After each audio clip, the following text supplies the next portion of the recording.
আসসালামু আলাইকুম এভরিওয়ান, পদ্মার আড়ালে সবাইকে স্বাগতম। দেশ ও দেশের বাইরে যে যেখান থেকে আমার ভিডিও দেখছেন, আশা করি সবাই ভালো আছেন। আলহামদুলিল্লাহ, আমরাও ভালো আছি। আজকের ভিডিওটা আমি সকাল থেকে শুরু করেছি। ঘুম থেকে উঠতে তো অনেক লেট হয়ে গেছে, যেহেতু রাত্রিবেলা কারণ ছিল না। তো সকালের দিকে এসেছিল, সকাল 4টার দিকে।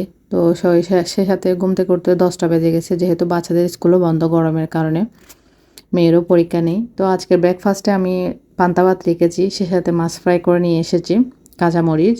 সে সাথে দুপুরে রান্নার জন্য প্রস্তুতি নিচ্ছি। শিম বিচুগুলো পানি দিয়ে ভিজিয়ে রাখবো আধা ঘন্টা। এগুলো আমার বড় আপু পাঠিয়েছিল, প্রায় 2-2.5 কেজি মতো। এ বছরের শিম বিচিগুলা শুকিয়ে একদম আমার জন্য পাঠিয়ে দিয়েছে, কারণ বাচ্চা নিয়ে তো অত কিছু করা সম্ভব না। তো উনি এজন্য এগুলো রেডি করে প্রসেস করে পাঠিয়ে দিয়েছেন, যেহেতু অনেক সময় বর্ষার টাইমে বাজারে যেতে পারি না, 2-3 দিন একসাথে বৃষ্টি হতে থাকে, তখন খেতে বলেছে। বাট আমি এর আগে খাওয়া শুরু করে দিয়েছি, এতে প্রায় 3-4 বার রান্না হয়ে গেছে। আমার অনেক ভালো লাগে শিমের বিচিটা রান্না করতে, শুটকি দিয়ে বলে বিশেষ করে।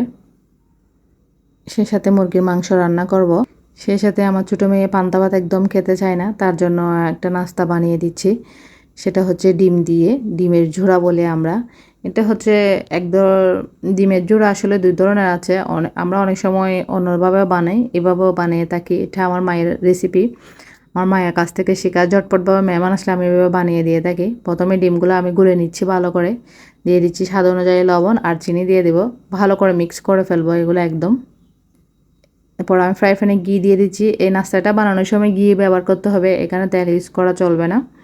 তো ঘিয়ের ওপর সুন্দর করে দিয়ে এবার ভালো করে এগুলাকে কাঠি দিয়ে ভালো করে নেড়ে ছেড়ে দেবো।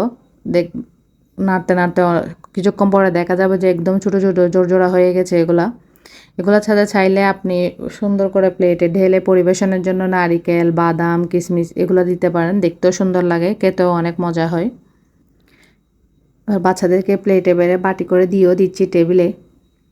ওরা বলতেছে বাদাম নারিকেল কোনো কিছু খাবে না, সেজন্য আমি উপরে কোনো কিছু দিচ্ছে না, এমনি বাটি করে দিয়ে দিচ্ছি টেবিলে। ওরা 3জনে খেয়ে নেবে, যেহেতু দুপুরে খাবার খেতে অনেক টাইম লাগবে, এখনও রেডিও হয়নি। তো ওরা একে একে নাস্তা করে নিচ্ছে, সে সাথে আমি দুপুরে রান্নাগুলোও করে নিচ্ছি। কথা বলতে বলতে প্রায় মুরগির মাংস আমার রেডি হয়ে আসতেছে, এবং মশলাগুলো আমি কষিয়ে নিচ্ছি ভালো করে। মাংসগুলো ধুয়েও রেডি করে রেখেছি, সাথে শিম বিচিগুলোও হয়ে আসছে প্রায়। চিংড়ি শুটকি দিয়ে রান্না করেছিলাম, আজকে শুটকি ছিল না।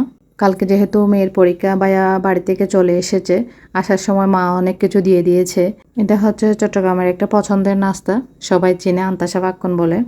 আমার ছেলের তো অনেক পছন্দ, আমার মা যতবার আসবে অতবারে বলবে নানু আমার জন্য এই নাস্তাটা নিয়ে আসবে, সে সাথে রসবোয়া নিয়ে আসবে।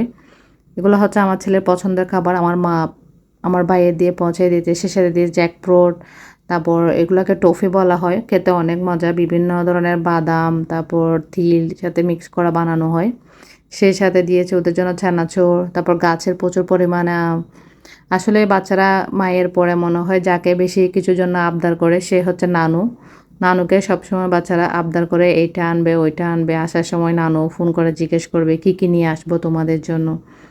তো সেই সাথে এগুলো হচ্ছে আমাদের গাছের আম, আমার আম্মু পাঠিয়ে দিয়েছে ওদের জন্য। আসলে গাছের ফ্রেশ আমের মজা আর বাজারের আমের মজা অনেক ডিফারেন্ট। তো দেখে শুনে বেছে কেটে নিতে বলেছে। তো দেখে শুনে, এগুলা হচ্ছে আমাদের আরেকটা গাছের আম, এগুলা ভাত দিয়ে খেতে হয়, আমের রসগুলা। তো আমার বাচ্চাদেরও অনেক পছন্দ, আমারও অনেক পছন্দ। তো রাত্রে আর কি এগুলো ঠিকঠাক করে রাখবো। আজকের ভিডিওটা এইটুকুই। যদি ভালো লাগে একটা লাইক দিবেন এবং সাবস্ক্রাইব করবেন, বেল বাটন অন করে রাখবে, পাশে থাকবেন। দেখুন, ভালো থাকবেন, সুস্থ থাকবেন। আসসালামু আলাইকুম।